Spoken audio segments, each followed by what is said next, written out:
I want to tell you 5 steps to healing a relationship after a transgression. Hi, I'm Angel. Thanks for stopping by my channel.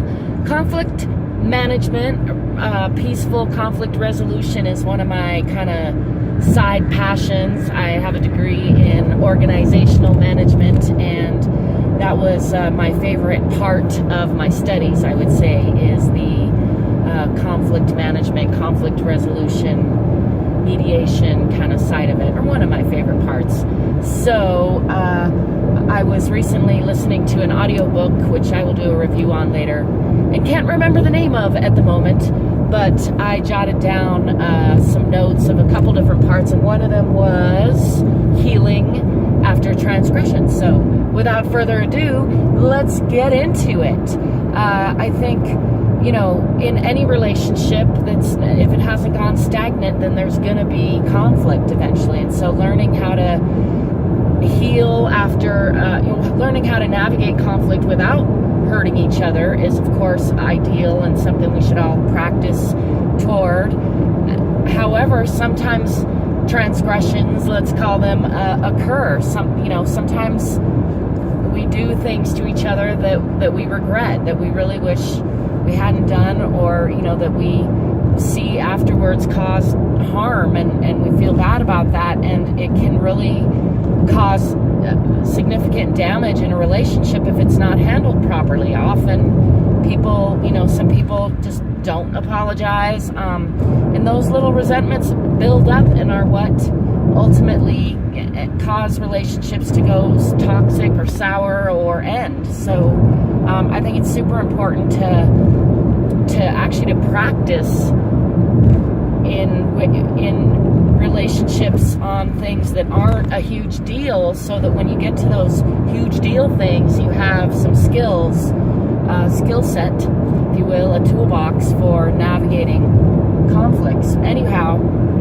how to heal after transgression in a relationship. So maybe somebody lied, maybe somebody gossiped about somebody else, maybe somebody crossed a boundary that they knew was there, and so an apology is necessary, and when an apology is necessary, there's actually 5 steps to a good apology, which I'm going to cover in another video, and maybe I'll get a card up here to that if I get that together soon. Anyway,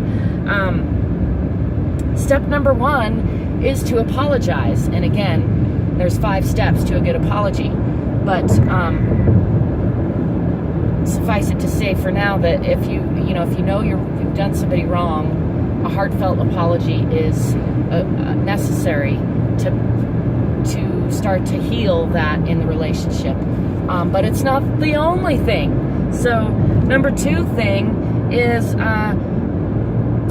to make amends. So you fix it, you do your best to undo the gossip, undo the lie, tell the truth, whatever it is, however you can, do your best to make amends for the transgression. Number 3 is forgiveness, and that's for the person who's been transgressed upon.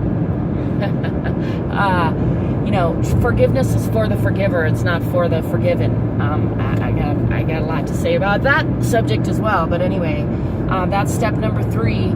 And I guess I forgot to mention that in order for this to work, both parties have to be willing to still want to do the work on the relationship. Otherwise, some transgressions just end the relationship because the person doesn't, if both parties aren't willing to work through these steps, they don't have to be laid out like, well, we're going to go through 5 steps together, although maybe that's helpful. But in any case, you need both people to be wanting to move forward in the relationship for this to really work. Otherwise, again, that's step 3, forgiveness. You can get hung up there if the person isn't ready to forgive, which is fine. It might take a while. Sometimes forgiveness takes time.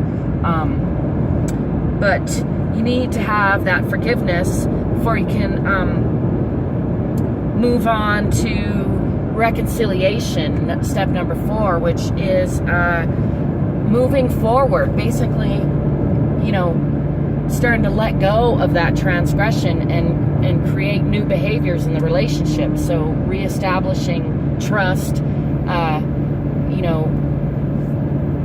letting go of that transgression and moving forward in the relationship. And number 5 is the actual healing part. It's reframing it. So maybe with enough time, and once you've gone through these steps, you can get to the point where you can talk about the transgression with a different attitude about it, like it was something that actually brought you closer together in the long run because of this work you did, for example. Often that does happen, like with couples who have a partner cheat on them, somebody cheats or lies, or and then, sometimes that behavior just continues and it ruins the relationship, or sometimes one time ruins the relationship, but sometimes it actually brings people closer together because it ends up bringing kind of to a head something else that's going on in the relationship, basically either a lack of intimacy or a lack of trust, or in any case, often even if the relationship does end, often both parties can talk about, reframe that situation as a good thing in the long run. And so if you're in a relationship that somebody made a transgression and you're going through these steps and you want to really know that you're healed from it, that last step is being able to reframe the transgression in the new context. So then you've healed from that mistake, basically, because mistakes happen, and sometimes knowingly and sometimes unknowingly. But again, a healthy relationship that's moving forward, that's not stagnant, is going to have conflict of various sorts, and now and then it's going to have transgressions that that deserve an apology, and working through these steps. So once again, just to sum up the 5 steps, first of all is apologize and do it correctly. There's 5 steps to a good apology. Number 2 is, sorry, I'm looking at my notes here. Number 2 is to make amends. So, say you're going to fix it and start fixing it. And then number 3 is forgiveness. That's for the person who's been transgressed against, who's been feels violated. That person, for their own good, in order for the relationship to be able to be healed, needs to be able to forgive the other person. And again, it's not for the person that had the transgression, it's for the forgiver. Forgiveness is for the forgiver. Number 4 is reconciliation. So moving forward, negotiating new behaviors perhaps in the relationship, letting go of the past and working on the new context of the relationship, reiterating perhaps sometimes it's often you have to reiterate. I think the book that I was listening to called it an iterative process, which means that you're going to have to revisit the transgression, the new behaviors that need to be in place. I have an example that just came to mind. I know it's late in the video, isn't it? Where I tend to interrupt people. I still tend to do it, and with one particular friend of mine who's very important to me, it was and still is triggers him to emotional response, and he's particularly bothered by that, and he had let me know that, but I was not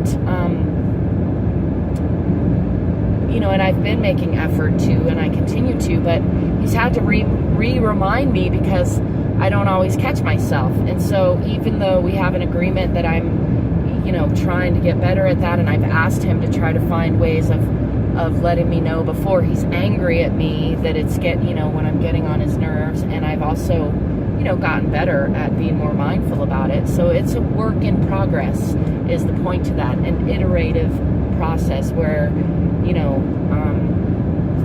that's a habit that's been, and it's part of how I communicate. And of course, I don't want to be an interrupter, but I tend to be a communicator that often is I'm used to a high-speed conversation a lot of times, I guess. And there's some of my friends and family who I converse with that quite fluently in that way, and it's fine. But then there's some people who feel disrespected by it, like my friend who let me, I'm super grateful that we have a close enough relationship, and he cares enough about the relationship to let me know that was bothering him, and then help go through those reiterations of that so that I could, get better at, and that brings us closer, and which brings us to number 5, the healing, where,